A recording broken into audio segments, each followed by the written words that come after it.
किन परिस्थितियों में बना था, संविधान को बनाने की प्रेरणा कहाँ से मिली, ऐसे संविधान को बनाने की प्रेरणा कहाँ से मिली थी, और संविधान क्या है, क्यों है, और वर्तमान में भविष्य में संविधान हमको कैसे मार्गदर्शन करेगा।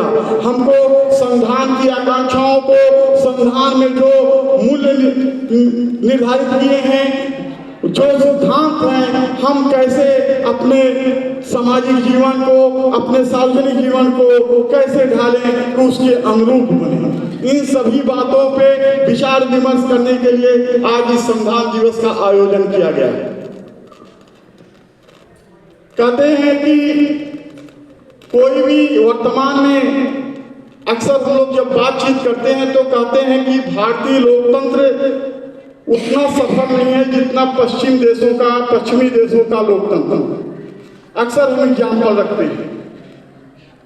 कोई भी सत्ता, राजनीतिक व्यवस्था, कोई भी राजनीतिक प्रणाली की वैधता के सामने क्या क्या शर्तें होंगी या इस पर निर्भर करता उसके सामने चुनौतियां क्या हैं। हमारे राजनीतिक प्रणाली के सामने जो चुनौतियां थी, जिन लक्ष्यों को भेदना था, विकसित राष्ट्रों की राजनीतिक प्रणाली भी उन लक्ष्यों को भेदने में हिचकिचाती है।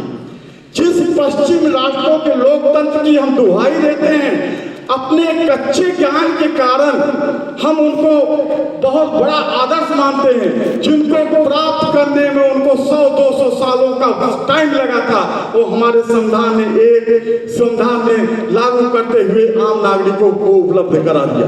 मैं एग्जाम्पल देता हूँ। अमेरिका, ब्रिटेन में महिलाओं के लिए मताधिकार 1928 में आके मिला। अमेरिका में महिलाओं को मताधिकार 1920 में मिला, और यूरोप के प्रदेशों में दुनिया के सबसे पुराने लोकतंत्र यूनान में महिलाओं को मताधिकार हमसे बाद 1952 में मिला। हम 1950 में दे दिए थे अपने नागरिकों को मताधिकार कर सकते। आधी आबादी को मताधिकार से वंचित रखे भला कोई राष्ट्र लोकतंत्र हो सकता है? लेकिन हमने इस लक्ष्य को भेदने का काम संविधान लागू करने के साथ किया था। व्यवस्थाएं, क्योंकि राजनीतिक प्रणाली, पश्चिम की राजनीतिक जो प्रणाली थी, उनके पास एक पर्याप्त इतिहास का दौर था, एक लंबा खंड था। पहले उन्होंने अपनी सत्ता को वैधता दी, उसके बाद सहभागिता को लाया।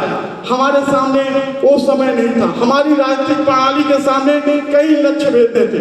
हमने सत्ता को, वैधता को भी बनाए रखना था और सहभागिता को। जब हम अपनी प्रस्तावना में कहते हैं हम भारत के लोग